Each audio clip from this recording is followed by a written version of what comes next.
எல்லாருக்கும் வணக்கம். இன்றைக்கி சிஸ்டர்ஸ் கிச்சனில் வெண்ணெய் புட்டு. இது வந்து பழைய வீடியோ தான். இதையே நான் புதுப்பித்து உங்களுக்கு வந்து அப்லோட் பண்ணியிருக்கேன். இது ஃபஸ்ட்டே எப்பயோ செஞ்ச வீடியோ இது.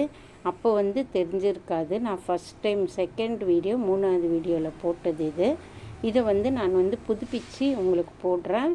இப்போ இது என்னென்ன தேவைன்னா, ஒரு கைப்பிடி கடலைப்பருப்பு, 200 அரிசி, பச்சரிசி, 4 மணி நேரம் ஊற வச்சு நைஸாக அரைச்சி வச்சுருக்கேன் மாவு, 1/4 கிலோ வெல்லம் எடுத்திருக்கேன், தேங்காய் பத்தை ஒரு 4 பீஸ் திருவி வச்சுருக்கேன் ஏலக்காய் போட்டு.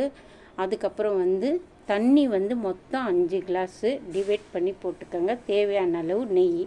இப்போ ஃபஸ்ட்டு வெல்லத்தை 1 கிளாஸ் தண்ணி ஊற்றி நல்லா கரைச்சிக்கோங்க. ஏன்னா அடியில் மண் இருக்கும், அது ஒரு பக்கம் இருக்கட்டும். இப்போ அந்த கடலைப்பருப்பு தண்ணி இருத்து 1 கிளாஸ் அளந்து அதை நல்லா ஒரு வானலில் கொதிக்கிட்டோன்ட்டு அதுக்கப்புறம் அந்த கடலைப்பருப்பை போட்டுட்டேன். கடலைப்பருப்பு வெந்த உடனே இந்த மாவை கொஞ்சம் கொஞ்சமாக ஊற்றி நல்லா மிக்ஸ் பண்ணி விட்டுட்டே இருங்க, கை எடுக்காமல். நான்ஸ்டிக் தவா இன்னும் நல்லது.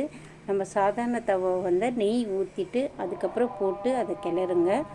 இப்போ கிளறியாச்சு. இப்போ வெல்லத்தை அதில் வடிகட்டிட்டேன். இப்போ தேங்காய் போட்டுட்டேன்.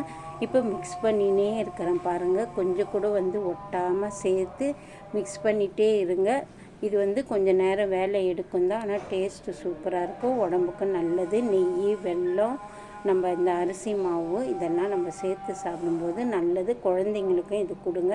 அடிக்கடி இந்த மாதிரி அரிசி மாவு வெல்லம்லாம் சேர்த்து கொடுத்தா பசங்களுக்கு உடம்புக்கு நல்லது. இது நைட்டே ஊற்றி வச்சுருவாங்க எங்கள் அம்மாலாம். காலையில் டிஃபன் மாதிரி கொடுப்பாங்க. அப்போ வெளியிலலாம் வாங்க மாட்டாங்க. சூப்பராக ரெடி ஆயிடுச்சு. பிடிச்சிருந்தால் லைக் பண்ணுங்கள்.